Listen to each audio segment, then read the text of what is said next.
Big pass தமிழோட அப்டேட்டோட தான் வந்திருக்கேன். கலையரசன் நேற்று வீடியோல நான் வாய்ஸ் ஓவர் கொடுத்துருப்பேன். இந்த மாதிரி மக்கள் எல்லாம் தெரியல, யாரை உள்ள வச்சுக்கணும் யாரு வெளியே வச்சுக்கணும்னு தெரியல அப்படின்றாங்க. இந்த ஆதிரையும் வெளியே யாரை உள்ள வைக்கணும் வெளியே வைக்கணும் தெரியல, என்னை விட திறமையே இல்லாதவங்க உள்ள இருக்காங்க அப்படின்றாங்க. ஸோ இது மக்கள் மேல தப்பா அப்படின்னு ஒரு பக்கம் இருக்கும்போது நாமினேஷன்ல கலையரசன் வந்திருக்கிறாரு.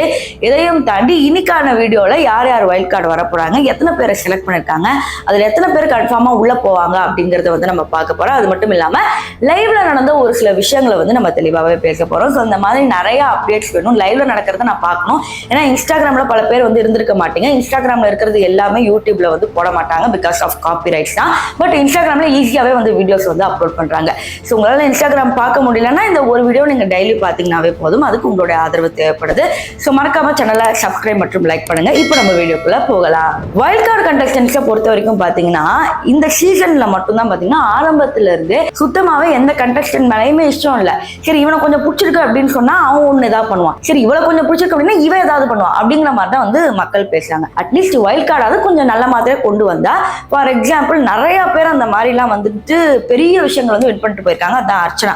ஸோ இந்த மாதிரி ரொம்ப கிரிஞ்சு பண்ணாலும் பரவாயில்ல, பட் ஒரு உண்மையா நேர்மையா விளையாடணும் அப்படிங்கிற மாதிரி தான் மக்களோட மைண்ட் செட்டாவே இருக்கு. இப்போ அப்படி பார்க்கும்போது பிரஜன் மற்றும் அவங்களுடைய மனைவி உள்ள வராங்க அப்படின்னு பேச்சு எடுபடுது. இப்போ இவங்க ரெண்டு பேரும் உள்ள வராங்கன்னா எல்லாரும் என்ன கேட்கறாங்கன்னா, பொண்டாட்டி புருஷன் எப்படி உள்ள விடுவாங்க, அதுக்கெல்லாம் வாய்ப்பே கிடையாது அப்படின்றாங்க. ஆனா ஹிந்தி பிக் பாஸ்ல ஸ்ருதிகா இருந்த சீசன் ஞாபகம் இருக்கா? நான் கூட ஒவ்வொரு எபிசோட எக்ஸ்பிளைன் பண்ணிருப்பேன். அதுல புருஷன் பொண்டாட்டி ரெண்டு பேரும் பார்ட்டிசிபேட் பண்ணாங்க. ஸோ ஹிந்தி பிக் பாஸ்ல இது காமனா நடக்கிற ஒரு விஷயம். இங்க நமக்கு புதுசோ ஹிந்தி பிக் பாஸ் மாதிரி இங்கேயும் புருஷனையும் பொண்டாட்டியும் உள்ள அனுப்புறதா பிளான் வச்சிருக்காங்க. அடுத்த நேற்று வீடியோல சொன்ன மாதிரி அமித் பார்கவ் கிட்ட பேசிக்கிட்டு இருக்காங்க. இவர் கன்ஃபார்ம் அப்படிங்கிற மாதிரி சொல்றாங்க. பட் இவர் பெரிய லைம் லைட்ல இல்ல. இன்னொன்னு பாத்தீங்கன்னா கொஞ்சம் இவர் சண்டை போடுவாரா, கொஞ்சம் எல்லா டிவி ஷோஸ்லயும் இவர் ரொம்ப பழ மாதிரி இருப்பாரு. ஸோ சண்டை போட்டு ஒரு பெரிய அளவு கொண்டு வருவாரான்னு தெரியல. பட் இவர் ஒரு நல்ல நடிகர், ஸோ நல்ல திறமையானவர். திவாகர் இருக்கிற இடத்துல இவர் இருக்கணுமா அப்படின்னு நினைக்கும் போது கஷ்டமா இருந்தாலும் அவருக்கு ஒரு வாய்ப்பு கிடைக்குது அப்படின்னு சந்தோஷம் பண்ணலாம். அடுத்து சீரியல்ஸ்ல திவ்யா நடிப்பாங்க பாத்தீங்களா, பாக்கியலட்சுமி சீரியல்ல கூட இங்க அழகா மச்சம் வச்சுட்டு இருப்பாங்க. ஸோ அவங்க எல்லாம் பார்க்கும் போது மகாலட்சுமி மாதிரி இருக்காங்கன்னு பல பேர் பல ஃபாலோவர்ஸ் வந்தாங்க. இப்போ அவங்களுக்கு பாக்கியலட்சுமி சீரியலுக்கு அப்புறம் பெருசா சீரியல் கிடைச்ச மாதிரி எனக்கு தெரியல. பாக்கியலட்சுமி கொடுத்த ஹிட்டும் கொடுக்கல. ஸோ அதனால அவங்க பிக் பாஸ்க்கு வரலாம்னு முடிவு பண்ணிட்டாங்க.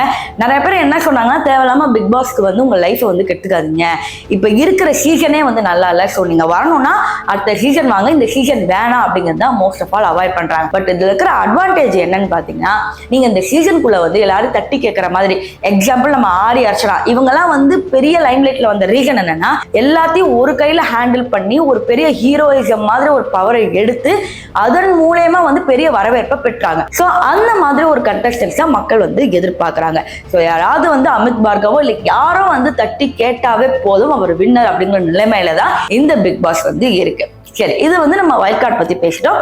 இப்ப பிக் பாஸ் லைவ்ல என்னென்ன நடந்திருக்கு அப்படிங்கிறது தான். இந்த வினோத் திவாகர் காம்போ ரொம்ப ரொம்ப நல்லா இருந்துச்சுங்க. பட் இப்ப என்னன்னா, ஃபோர்ஸ்ஃபுல்லா இந்த ஸ்கிரிப்ட் கொடுத்து என்ன பண்றாங்கன்னா, இதை பண்ணுங்க அதான் பண்ணுங்க அப்படின்னு சொல்லி இவங்க ஃபோர்ஸ்ஃபுல்லா பண்றதுனால என்னோ பயங்கரமா சண்டை வருது. திவாகர் பக்கத்துல தூங்கும் போது பயங்கரமா சவுண்ட் தான் வருது. அது வினோத்தே சொல்றாரு. பட் திவாகர் என்ன விஜய் சேதுபதி கிட்ட சொல்றாருன்னா, தூங்கும் போது கூட டிஸ்டர்ப் பண்றாங்க அப்படிங்கிற மாதிரி சொல்றாங்க. ஃபார் எக்ஸாம்பிள், இப்போ ஒருத்தர் பயங்கரமா கொரட்டை விடுறாங்கன்னா நம்மளால தூங்க முடியாதா, என்னால ஒத்துக்க முடியுது. பட் அதுக்காக திவாகரை வெளியே அனுப்பணும் சொல்ல முடியாது. இல்லைன்னா திவாகரை தனி பெட்டுக்காவது மாத்தணும்.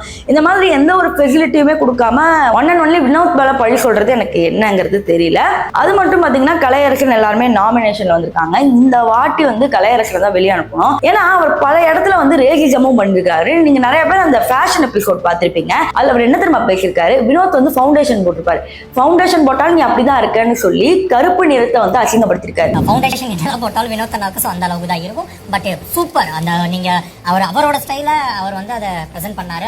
இவர் எப்படி இருக்காரு, இவர் யார் எப்படி சொல்றாங்க அப்படிங்கிற மாதிரி ஒரு கோவங்கள் மக்களிடையே எழுந்தாலும் இப்படி பண்றாங்களே அப்படின்னு நினைக்கும் போது கஷ்டமா தான் இருக்கு.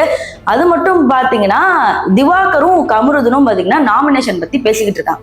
இந்த மாதிரி இவனை நாமினேட் பண்ணலாம், அவனை நாமினேட் பண்ணலாம், வினோத்தை இது பண்ணிடலாம் அப்படிங்கிற மாதிரி. அதாவது திவாகர் வினோத்தோட இருந்தனாலதான் திவாகருக்கு கொஞ்சம் நல்ல பேரு கிடைச்சது. இப்ப அவரும் இல்லைன்னு வச்சுக்கோங்களேன், இவரை கண்டிப்பா வெளியே அனுப்பியே ஆகணும். திவாகர் எனக்கு எதுவும் பெருசா ஒண்ணுமே எனக்கு எபிசோட்ல தெரியல. ஸோ உங்களுக்கு பிடிச்சிருக்கா? ஸோ இது போன்ற பல லைவ் அப்டேட்ஸ் வந்து உங்களுக்கு கேட்கணும்னா வந்து கீழே சொல்லுங்க. இதையும் தாண்டி முதல் போல வந்துட்டு 18+லாம் கிடையாது. ஸோ அதனால தான் 18+ கண்டென்ட் போன வீடியோ நீ நிறைய சொன்னேன், வேணுட்டே சொல்லாமல் விடுறியா நீ அப்படிங்கிற மாதிரிலாம் கிடையாது. ஸோ இந்த சேனல் எந்த கண்டெஸ்டன்ட்டுக்கும் பிஆர் பண்ணுறீங்க அப்படிங்கிற மாதிரிலாம் கூட போன வீடியோவில் கமெண்ட் வந்துச்சு. ஸோ அதெல்லாம் கிடையாது. ஸோ லைவ் அப்டேட்ஸ் என்னமோ அதுதான் எடுத்துகிட்டு வந்திருக்கேன். ஸோ இது போன்ற பல லைவ் அப்டேட்ஸ் மற்றும் பிக் பாஸ் அப்டேட்ஸ் வேணும்னா மறக்காமல் நம்ம சேனலை சப்ஸ்கிரைப் பண்ணிக்கோங்க.